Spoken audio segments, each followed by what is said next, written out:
আসসালামু আলাইকুম রহমতুল্লাহি ওবারাকাতুহু। রোজার উদ্দেশ্য সম্পর্কে নবী করিম সাল্লাল্লাহু আলাইহি ওয়াসাল্লাম ইরশাদ করেছেন, ঈমান ও ইহতিসাবের সাথে যে ব্যক্তি রোজা রাখবে তার অতীতের গুনাহ অপরাধ মাফ করে দেওয়া হবে। ঈমান অর্থাৎ আল্লাহ সম্পর্কে একজন মুমিনের যে ধারণা ও আকীদা হওয়া উচিত তা স্মরণ থাকা চাই। আর ইহতিসাবের অর্থ এই যে মুসলমান সবসময় নিজেও চিন্তা কল্পনা করবে, নিজের কাজকর্মের প্রতি সতর্ক দৃষ্টি রাখবে, এই ভেবে দেখবে যে আল্লাহর মর্জির খেলাফ চলছে না তো।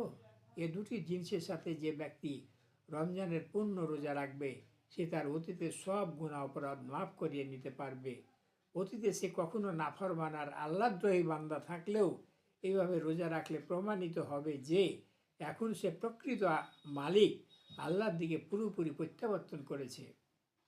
আসুন আমরা রোজার প্রকৃত অর্থ বুঝি এবং রোজা পালন করি এবং সেই সাথে বাহ্যিকভাবে আমরা রোজা পালন করি। আসুন আল্লাহ আমাদেরকে সঠিকভাবে রোজা রাখার মাধ্যমে অতীতের সকল গুনাহ মাফ করিয়ে দেওয়ার তৌফিক অর্জন করি। আসসালামু আলাইকুম রহমতুল্লাহ।